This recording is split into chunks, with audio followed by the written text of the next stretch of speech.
Quelles sont tes racines et tes fondations? Et bah, mes racines, mes fondations, alors ça serait. Bah, du coup, ce serait la Bretagne, clairement, avec tout l'imaginaire qui va avec, les paysages magnifiques, l'alcool, parce que c'est la Bretagne, faut pas rigoler non plus. Non, non, il y a vraiment ce côté indépendance, très. Aujourd'hui, on dirait bobo écolo, mais en gros, à l'époque, c'était tout à fait normal en Bretagne quand j'étais là-bas, quand j'étais gamin. Le côté vraiment, la nature est là, on la partage, on la respecte, on profite de ces grandes tempêtes déchaînées dans l'océan qui sont absolument magnifiques, et en même temps qui nous rappellent notre place d'homme aussi, parce que pour avoir été sur le bord de plage ou même le bord de falaise quand il y a des tempêtes, j'avais beau être clairement en surpoids, je me faisais quand même emporter par le vent, donc c'était très puissant. Tout ça, ça fait partie des racines quoi, pour se forger. Clairement, je pense que l'environnement a un gros gros impact sur ce qui nous crée, en fait, ce qui nous forge. Et après, en dehors de l'environnement, il y aurait, je dirais, issu d'une famille ouvrière qui a monté un peu les échelons pour être instituteur, professeur, et qui ont encore monté les échelons pour être au final principal, principal d'un collège à Montpellier du coup. Et du coup j'ai cette culture de presque de la méritocratie personnelle vraiment où il faut bosser pour s'en sortir et gravir les échelons sociaux ou juste augmenter notre vie on va dire. C'est pas pour autant que je suis issu d'un quartier populaire ou comme ça, hein, même si j'en ai côtoyé clairement. Et après, j'ai énormément déménagé, donc d'où le côté viking qu'on peut avoir physiquement ou même en dehors, on va dire. Je pense que j'ai déménagé à peu près une fois par an jusqu'en, je sais pas, CE1, CE2, un truc du genre. Et après ça, j'ai encore déménagé quelques fois, donc j'ai vraiment fait toute une grande partie de la France, surtout la côte ouest, pour rester proche de l'océan, parce que vraiment l'océan c'est important. Et tout ça, ça m'a quand même permis du coup, côté caméléon, quoi. J'ai vu tellement de cultures entre gros guillemets différentes, euh, régionales en tout cas, ce qui fait que j'ai pu dès le début avoir un gros panel de ce qu'est la France en particulier et savoir comment fonctionnent les choses, suivant les endroits bien sûr. Et ça m'a vraiment permis d'être une sorte de rock bouclier pour plein de gens et même dans la vie pro et perso pour m'adapter à énormément de choses. Et je pense que ça serait vraiment ça mes racines, ça serait l'océan, la Bretagne et le côté bouger en France, avoir une longue vie dans différentes villes pour savoir qui on est en fait, tout simplement. Ça permet de voyager avant de se poser quelque part. Même si je suis pas sûr que je me poserai quelque part un jour, parce que j'aime bien rester longtemps à un endroit et repartir autre part, et recommencer, enfin voilà, côté viking toujours. C'était situé où en Bretagne? Alors j'ai fait en Bretagne, j'ai fait Fougères qui est à la frontière de la Normandie et de la Bretagne. Ensuite j'ai fait Rennes, je suis passé par Verne je crois un peu avant aussi. Ensuite j'ai fait Douarnenez du coup dans le Finistère, où c'est là que j'ai passé le plus de temps en Bretagne, où c'est vraiment vers la pointe du Raz, tout ça, c'est assez incroyable les paysages qu'on a là-bas. Après ça, du coup, après, il y a eu une grande période en Bretagne, après ça je suis parti en Normandie, puis revenu dans le sud. Et au tout début j'ai fait aussi les Pyrénées, vers Font-Romeu et autres. Et tes racines familiales, je veux dire, tes grands-parents par exemple, ils sont d'où? Alors je crois que mes grands-parents paternels étaient. Je crois que la grand-mère était du Nord-Pas-de-Calais, le grand-père devait être de Magalas, il me semble, ou autre, enfin dans le coin ici en Occitanie. Ensuite, côté maternel, j'ai une grosse partie qui est dans la Bretagne, mais je crois pas d'origine, je crois qu'ils ont migré vers la Bretagne, après ils ont dû passer par Paris aussi. Enfin, voilà, je pense que c'est toute la famille qui a beaucoup bougé depuis des générations en fait, je pense. Je sais que notre famille, on en a qui ils sont en Suède et en Norvège, alors que l'autre est plutôt dans le sud ici, donc je pense qu'il y a eu des gros mouvements familiaux dans la ville. Qu'est-ce que tu peux nous dire encore de tes parents? De mon père, je pense que je pourrais pas dire grand-chose, à part qu'il était sûrement trop intelligent et que du coup il était devenu fou, je pense. Mais du coup très vite on l'a plus, enfin, il est très vite sorti de la vie familiale, on va dire. Et de ma mère, qu'elle est, ouais, le côté classe ouvrière qui doit gravir les échelons, d'un père, du coup, enfin de mon grand-père du coup qui était vraiment le bas de l'échelle quoi. Je suis même pas sûr qu'il ait le bac. Je crois qu'il a le brevet, mais je suis même pas sûr qu'il ait le bac. Et c'était à l'époque où on pouvait se débrouiller hein, concrètement. On n'avait pas de diplôme, on pouvait quand même trouver un boulot et gravir les échelons. Bon, il n'a jamais gravi grand chose parce qu'au final il est quand même resté comment on appelle ça, artisan on va dire, ou dépanneur de machines à laver ou comme ça. Elle, elle a fait ses études à Paris en grande partie, donc elle a réussi à devenir prof d'anglais, puis institutrice de classe spécialisée, donc c'était les CLIS à l'époque. Ça aurait pu s'appeler comme ça aujourd'hui, mais c'était les CLIS à l'époque. Puis elle a passé le concours pour être du coup principale adjointe principale. Parce que dans l'éducation nationale, on passe le même concours, mais on n'est pas traité pareil, c'est assez magnifique. Euh, donc voilà, il y a eu ça pour elle. Et elle a eu tout le passé pareil avec le côté. Bah, elle est née en 65, du coup, les parents étaient à fond 68 arts, donc c'était les années où on se sentait libre de tout et on n'était pas très conscient de grand chose, on va dire, sur les impacts que ça pourrait avoir. Elle, déjà plus, à mon avis, parce que du coup, elle a grandi en même temps. Donc elle a vu quand même les qualités de vie générales se détériorer au fur et à mesure qu'elle avançait. Et du coup, elle a dû nous le transmettre, je pense, à moi et mon frère assez rapidement. Le côté, il va falloir se débrouiller tout seul parce que c'est pas. Enfin, dans un tel état de précarité ou de. Je sais pas, de. On s'enfonce, on va dire, ou du moins on stagne, mais le monde évolue, du coup, c'est comme si on s'enfonçait. Qui fait que il va falloir se débrouiller tout seul, grandir, travailler et faire les choses qui nous plaisent aussi. C'était le truc, c'était vraiment voilà, c'est la culture du travail, mais il faut faire un travail qui te plaît parce que si tu fais un travail qui te plaît pas, clairement tu n'as plus aucun intérêt. Enfin, comment tu peux vivre toute ta vie en travaillant tous les matins en te disant j'ai pas envie d'aller au boulot, quoi, ça a plus trop de sens. Et du coup, je pense que ça c'est vraiment voilà, sur les piliers serait clairement ma mère du coup, parce que mon père serait sur les piliers de ce qu'il faut pas faire. Sur les piliers de ce qu'il faut pas faire ou de ce contre quoi il faut se protéger. Ou après du coup je suis calé maintenant, tout ce qui est manipulateur dans le travail, dans la vie générale, tout ça je connais bien. Et même tout ce qui est harcèlement et tout, parce que bon, une longue période de harcèlement, après le divorce, enfin jusqu'à finir au commissariat et tout ça, enfin des trucs, enfin nous au commissariat parce qu'on voulait pas aller chez lui, enfin ce genre de choses. Donc vraiment ouais ça a été pas compliqué pour lui, mais au moins, enfin pour nous du coup, mais au moins nous on est calé avec mon frère sur les dangers on va dire de dangers sociaux, les relations toxiques et tout ça. Du coup ouais j'ai vraiment eu l'ombre et la lumière quoi, j'ai grandi là-dedans, c'était vraiment des deux côtés.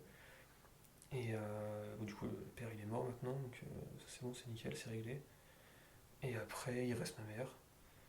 On n'a plus une grande famille, les gens ont tendance à mourir assez vite dans la famille. Enfin, du moins pour ceux qu'on connaît, parce que du coup, on n'a pas. Voilà, on a un côté un peu. On est tous dispatchés un peu partout en France, sans forcément des grosses relations familiales. Genre, on peut se voir vite fait à un mariage ou à un enterrement, on s'entend tous très bien. Mais on n'a pas cette fibre très proche, très familiale, du fait qu'on est tous déménagés très régulièrement, à droite, à gauche, en France ou même en dehors pour certains. Donc voilà, on n'a pas de gros liens familiaux. Et je pense qu'aujourd'hui, il reste ma mère, mon frère, ma tante et mon oncle en gros, et le reste, et mon grand-père aussi tant qu'il est encore en vie.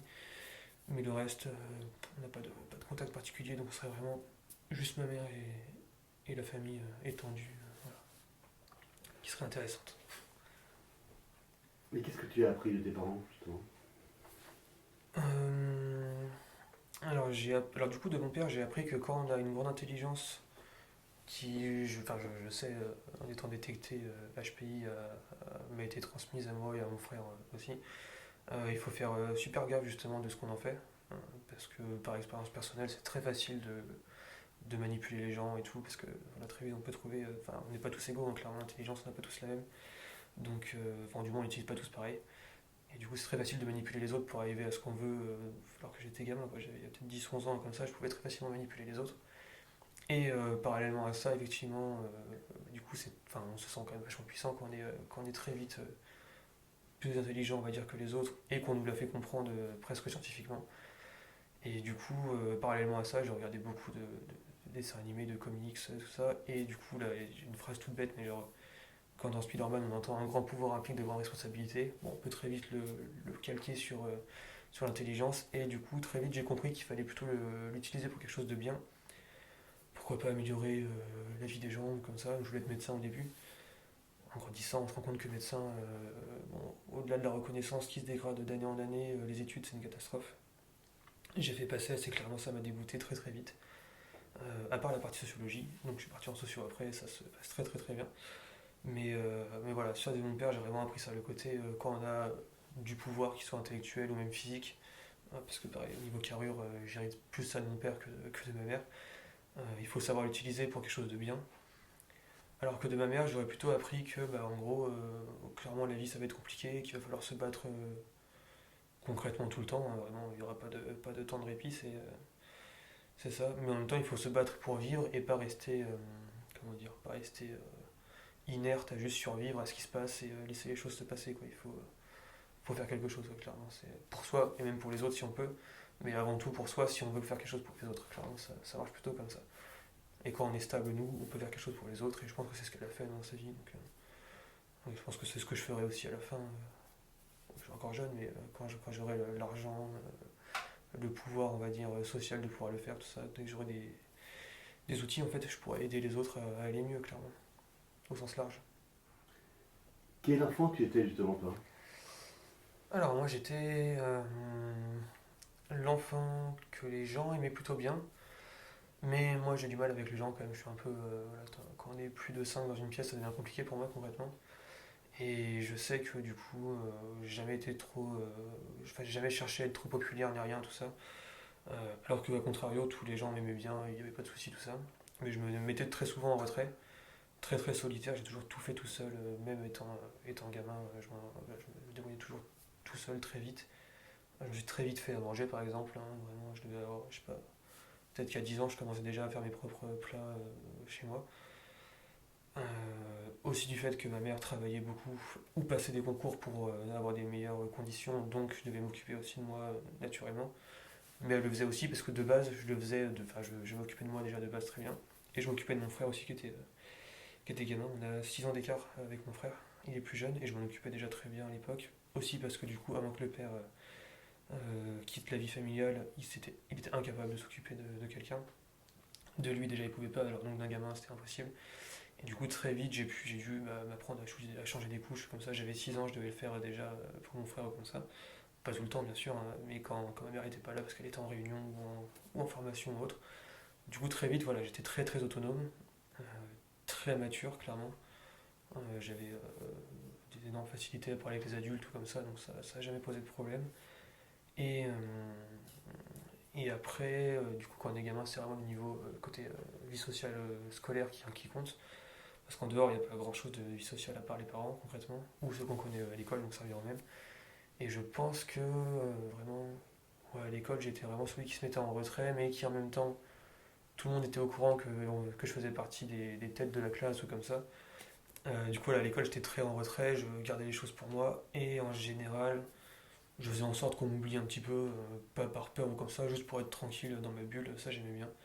Et je fonctionne plutôt un peu comme dans Star Wars par exemple, les Sith ils ont la règle des deux, où il doit toujours avoir une ou deux personnes en plus, mais moi c'était pareil, j'avais toujours un ou deux amis, et le reste c'était des connaissances avec qui ça passait très bien, mais voilà, pas plus quoi. Et je pense que j'étais vraiment comme ça. Après au collège c'était un peu différent, parce qu'au collège on commence à être mélangé avec beaucoup de monde, on passe d'une classe, après j'ai toujours eu des grosses classes, donc je devais être 26-27 en primaire. Au collège, on était 32, il me semble, à peu près sur toutes les années. Peut-être en troisième, on était 28, un truc du genre, mais j'avais déménagé encore. C'était un autre milieu. Et là, au collège, c'est différent, effectivement. En plus, j'avais commencé à prendre pas mal de poids. J'ai jamais été réellement harcelé non plus. Truc classique de gosse, des moqueries habituelles. Mais très vite, on se rend compte que les moqueries avant tout le monde, peu importe son poids, son sexe, son âge, sa couleur de peau, sa couleur de cheveux, enfin voilà, tout y passe. Donc jamais, ça m'a vraiment jamais impacté. À part en troisième, où là, juste parce que j'étais le nouveau, c'était en Normandie, les Normands sont quand même très très particuliers. Pour avoir fait beaucoup de régions en France, les Normands sont très très particuliers. Si on vient pas de chez eux directement et qu'on n'a pas fait toute notre scolarité avec eux, ils sont vraiment chelous. Et du coup là, c'était un peu plus compliqué effectivement. Là, en plus c'était un collège un peu, j'ai envie de dire difficile, mais après j'ai fait la paillade à Montpellier, donc collège difficile pour la Normandie, on va dire, qui reste un des meilleurs collèges qu'il pourrait y avoir à Montpellier.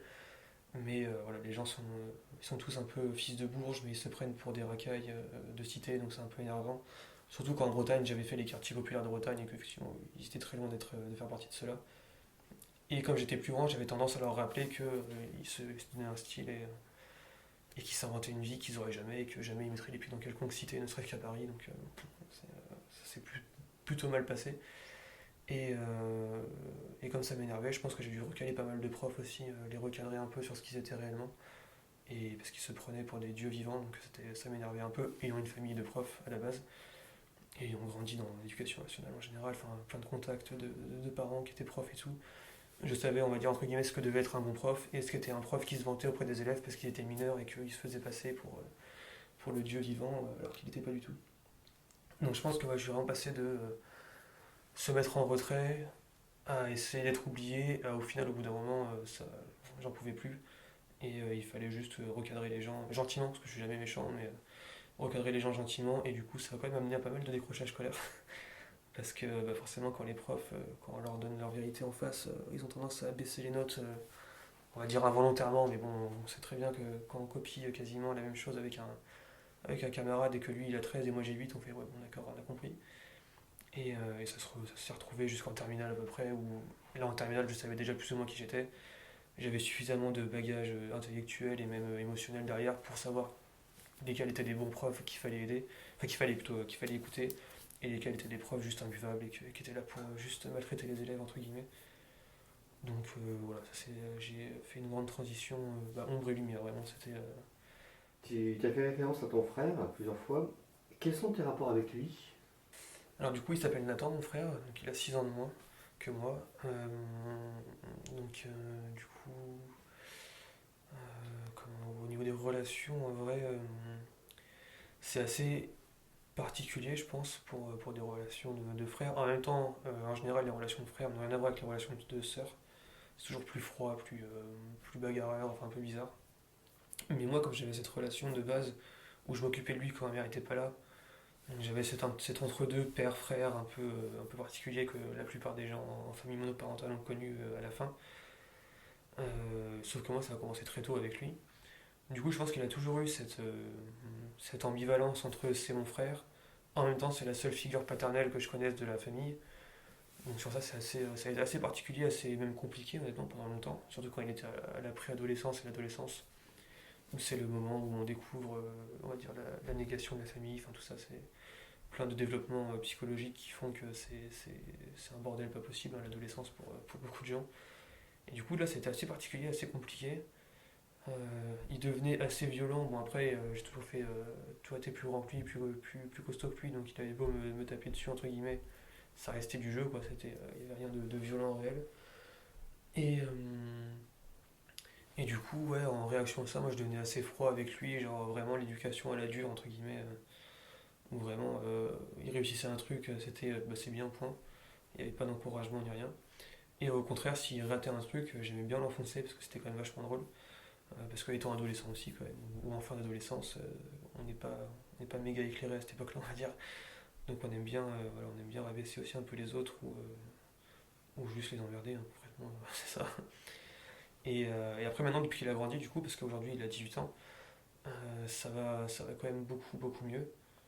On a des relations tout à fait normales en fait aujourd'hui, et c'est super agréable, honnêtement. On va au cinéma ensemble, on peut même passer des soirées ensemble ou comme ça, donc c'est vraiment cool. Et surtout, il s'est enfin, on va dire, débrouillé. Parce qu'avant, il faisait rien, quoi. C'était une catastrophe. Après, je sais que c'est très générationnel. Les 2003 sont quand même on est dans l'attente, tout nous est dû et on va pas trop se fouler parce qu'on est tout le temps des grands frères en général en 2003 ou des grandes sœurs. Et lui, il a vraiment eu ce côté-là où genre il faisait pas à manger, il vidait pas le lave-vaisselle, il rangeait pas sa chambre et tout ça, et ça avait le don de m'énerver parce que je le faisais pas spécialement non plus. Mais très vite, j'ai dû le faire parce que bah, voilà, pour aider à la maison, ou même naturellement, en fait, ça vient au bout d'un moment. Alors que lui, jusqu'à il y a 3 ans, il le faisait toujours pas, quoi. Donc ça a été très compliqué. Mais là, il est à la fac, il fait tout ça tout seul. Parfois, il nous fait même à manger. Bon, il est pas très bon en cuisine, mais sur ça, ça va. Et aujourd'hui, ça va très bien, honnêtement. Puis maintenant qu'il sait aussi, je pense que maintenant qu'il sait qu'il est HPI et tout ça, il comprend mieux ces différences d'enfance aussi, comme contrairement à moi, genre moi je l'ai compris très vite, alors que lui, pas spécialement. Aussi parce qu'à l'époque, à son époque à lui, plutôt en 2003, on commençait à avoir les mots pour tout ce qui était HPI, TDA, TDAH, tout ça. Mais en même temps, il fallait pas trop en parler parce que ça pouvait créer des différences et tout. Enfin, on était un peu paumé dans ces années-là. Alors qu'aujourd'hui, un gamin, dès qu'il a, je sais pas, s'il a 8 sur 20 à la place de 10 sur 20, on va tout de suite l'envoyer voir un psy en disant il faut faire les tests de QI, machin. Ce qui est pas forcément une mauvaise chose, hein, ça peut aider plein de gens à aller mieux, même si parfois ça peut catégoriser des gens qui sont juste nuls, hein, ils ont juste raté un contrôle, c'est pas grave, ça peut arriver. Mais du coup, voilà, et lui, je sais que ça a mis du temps à l'impacter, je pense. Il s'est énormément cherché avec énormément de styles vestimentaires ou même quasiment physiques, hein, cheveux longs, cheveux courts, cheveux attachés, ce genre de choses qu'on connaît tous plus ou moins, mais lui c'était assez marqué sur une période assez courte, ça a duré 2 ans, vraiment c'était un peu compliqué. Et après il est rentré au lycée, ça allait mieux. Et après la fac, ça a beaucoup beaucoup mieux passé. Il s'est enfin trouvé, je pense qu'il s'est enfin trouvé il a enfin trouvé qui il était, et surtout qui il voulait devenir. Même si c'est pas forcément ce qu'il va faire comme métier ou comme ça, mais qui il voulait devenir on va dire, dans l'esprit, et ça l'a beaucoup aidé à grandir, honnêtement. Il a eu un gros gap d'un coup, contrairement à moi qui grandissais très vite avant tout le monde, lui il a eu un moment de stagnation, puis après il a eu le déclencheur et ça allait très vite d'un coup, quoi. Donc voilà, c'est à peu près tout pour mon frère, relation normale actuellement, et tant mieux. Quels étaient tes rêves quand tu étais enfant, tu te souviens? Bon, les trucs au début c'était, quand on est gosse, c'est soit pompier, soit médecin, soit policier, soit astronaute en gros. Moi c'était plutôt médecin. Après très vite on passe quand même dans le rêve j'ai envie genre qu'on se souvienne de moi ou ce genre de choses assez habituelles chez l'enfant et l'adolescent. Et en fait au final j'ai très vite été attiré par la recherche, qu'elle soit médicale ou autre. Et du coup vraiment mes rêves quand j'étais gosse c'est d'être une personnalité scientifique ou équivalence et d'être dans la recherche et si possible d'être connu et du coup qu'on se souvienne des écrits et tout. Ouais, travailler c'est bien mais laisser une trace c'est encore mieux. Et si en plus de ça la trace qu'on laisse peut être bénéfique sur bien des sujets, c'est encore mieux.